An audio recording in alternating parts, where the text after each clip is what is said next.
John 6, verses 1 through 14.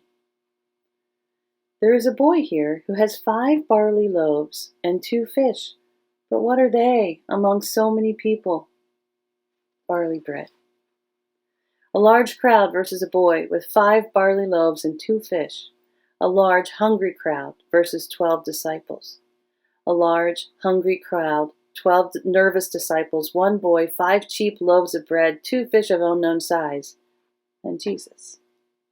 The math we do, the calculations we figure in our heads, may well be mathematically, logically correct, but the figures do not add up when compared to the power and compassion of the Messiah.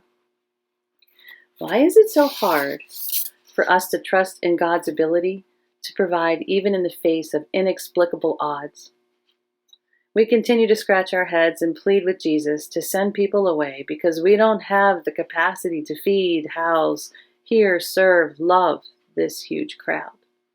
Just look around. We cannot possibly be expected to satisfy the deep longings of so many. 6 months' wages wouldn't begin to put a dent in the poverty, suffering, complex challenges of this massive humanity on the hillside, right? Well, right. But Jesus can do more than we hope or imagine with the small resources we willingly give him in faith. That's the lesson we need to be taught over and over. Jesus does not ask of us that which we do not have. He instead receives what we offer, takes, blesses, uses, and multiplies our 5 loaves of less than gourmet bread, the 2 fish we caught after hours of fishing, our ability to pray, our adeptness with numbers, our knack of sewing, our passion for words, our joy in writing notes to people.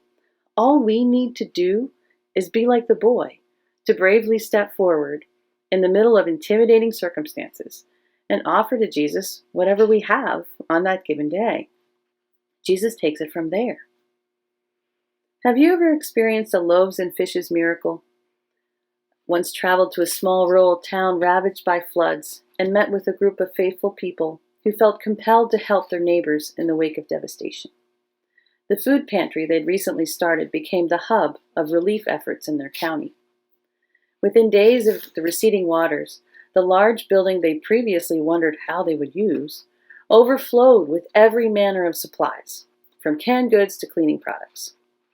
Their enthusiasm overflowed through the building, too, as they recounted how repeatedly they prayed for a need to be met, and, as if miraculously, it was. We had jars and jars of peanut butter, but no jelly, so we prayed for jelly. On the very next truck, there came jars and jars of grape jelly. We needed water, and darned if within hours people came with donations of water. Repeatedly, offerings came that eased the suffering of hurting crowds. People bringing whatever gifts they possessed, offering them willingly, disciples distributing them until all were fed, with baskets left over.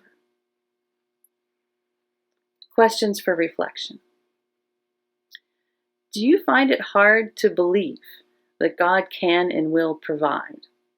Why or why not? When have you experienced a loaves and fishes miracle? What happened? What are your 5 barley loaves and 2 fish? What gifts are you called to offer to Jesus right now? Please pray with me. Lord, forgive us for how easily we forget that you have the power to do more than we can ever hope or imagine with whatever gifts we freely give to you. Help us to boldly step forward in times of need and offer ourselves for your service. Take, bless, and use our barley bread, our fish, our desire to serve in ways that bring relief to those who are suffering. May we too look upon the crowd with compassion